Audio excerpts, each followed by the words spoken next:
صدر پاکستان نے بھی وہاں پر پہنچنا ہے اور سپہ سالار جنرل عاصم منیر صاحب نے پہنچنا، اور میں نے بھی جنازے میں شرکت کرنی ہے تاکہ شہید کی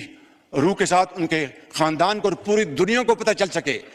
کہ پاکستان کے عوام اپنے شہیدوں، جنہوں نے اپنے خون کے ساتھ پاکستان کی آبیاری کی ہے اور جنہوں نے پاکستان کی سرحدوں کی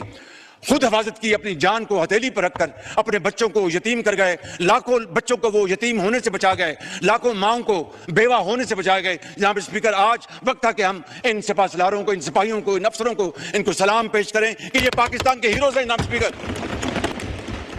اسپیکر، میں وقت کی قلت کی وجہ سے میں پھر انشاءاللہ بات کروں، لیکن ایک بات مجھے کہنی ہے آپ کی توسط سے اس معزز ایوان کی خدمت میں۔ یہ کل کا جو واقعہ جو ہوا، اللہ تعالیٰ نے پاکستان کو عظیم فتح عطا فرمائی، اس کی کیا وجہ تھی؟ اس کی وجہ تھی کہ انتہائی اعلیٰ پائی کی تیاری، پروفیشنلزم، جذبہ قربانی، حب الوطنی، اس جذبے سے سرشار بری فوج، بحری فوج، ہوائی فوج کے سپہ سالار، افسر سپاہی یکجاں دو قالب تھے۔ دن رات مشاورت کی انہوں نے اور پلاننگ کی۔ میں تفصیل میں نہیں جان چاہتا، یہ 5 جہاز جو اوندے منہ گرائے ہمارے شاہینوں نے، یہ 5 کے بجائے شاید 10 ہو جاتے، لیکن احتیاط سے کام لیا ہمارے ہوا بازوں نے، ہمارے شاہینوں نے۔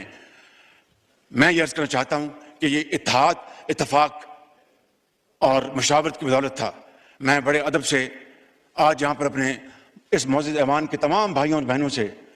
بشمول پی ٹی آئی کے بھائیوں اور بہنوں سے ملتمس ہوں کہ آئیں آج کے دن اکٹھے ہو جائیں اور پاکستان کو اکٹھے ہو کر بنائیں، پاکستان کو عظیم بنائیں۔